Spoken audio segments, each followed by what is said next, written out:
24.2026. Tento týždeň začali, respektíve už to bolo aj cez víkend, kvitnúť prvé odrody ranné Sidonia oblonga.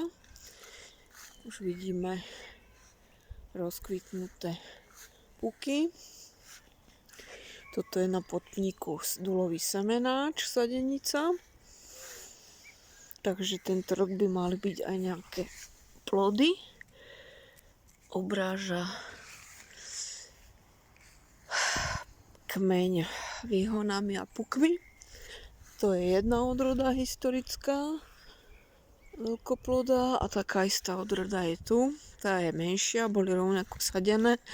Menšia je z toho dôvodu, pretože táto bola rok, 2 alebo 2 roky, rok, 2 pod obrovskou marhuľou, ktorú sme teda zlikvidovali, vyťali veľkopavlovickú, takže tá je trošku zaostala vo vývoji, ale vidíme, že už aj tá má krásny voňavý puk, ktorý už voňa, aj keď je zatvorený. Takže necháme nejaký 1-2 plody, pretože toto sú statné už kmene, také ako od lopaty. No a potom tu máme znova, pozrieme sa na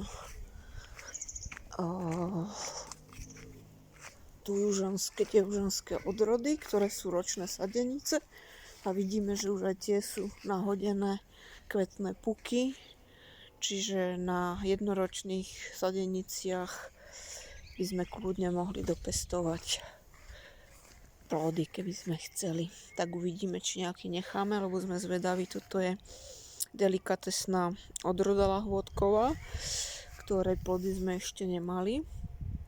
A je to jedna z najlepších vlastne dezertných odrôd na surovú konzumáciu priamo zo stromu na svete. Takže zrejme ponecháme nejaký 1-2 plody dohromady. A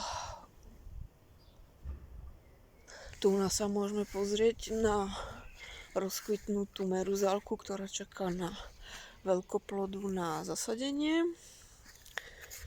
Tento rok sme vôbec ani nemúčovali, lebo už sme ho chceli dávno presadiť, len z časových dôvodov sa to nestíhalo. Takže vidíme, že je zase obsypaná.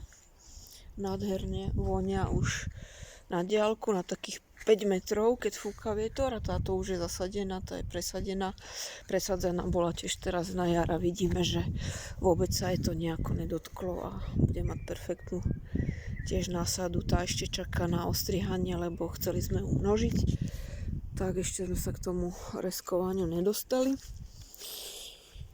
Takže sme ju nechali trošku prerastie konáre, takže táto je pevnejšia a moc lepšia než tá druhá. Takže tieto sú fantastické, vynikajúca Brix, veľkosť plodov ako mirabelky takmer, tieto veľkoplodé americké. Ribes odoratum, špeciálne. Takže týmto sa s vami lúčime. Záverom na našu starú slivku, ktorá má všetky slivky, prežili, piestiky, všetky mrazy. Je to bohužiaľ zapestované ako vysokokmeň. A už má teda prvé slivky tu boli niekde vidno. Takže určite bude perfektná úroda. Zatiaľ nevyzerá, že by bola napadnutá nejakou šárkou a podobne. A všetky sa pomaličky nalievajú a už sme videli aj slivky, maličké plodíky tam na tých vyšších poschodiach, takže na rozdiel od marhul toto je istota. Takže s týmto pohľadom sa na vás lúčime s vami a tešíme sa na ďalší ovocný vývoj na našich pozemkoch. Takže nech sa vám darí, majte sa krásne, ahoj, určite všetci máte veľa práce, pretože teraz je práce v záhradách a sa dohne úrekom. Čaute, nech to rastie a nech sa vám hlavne darí. Nech úroda dobre dopadne. Dovidenia.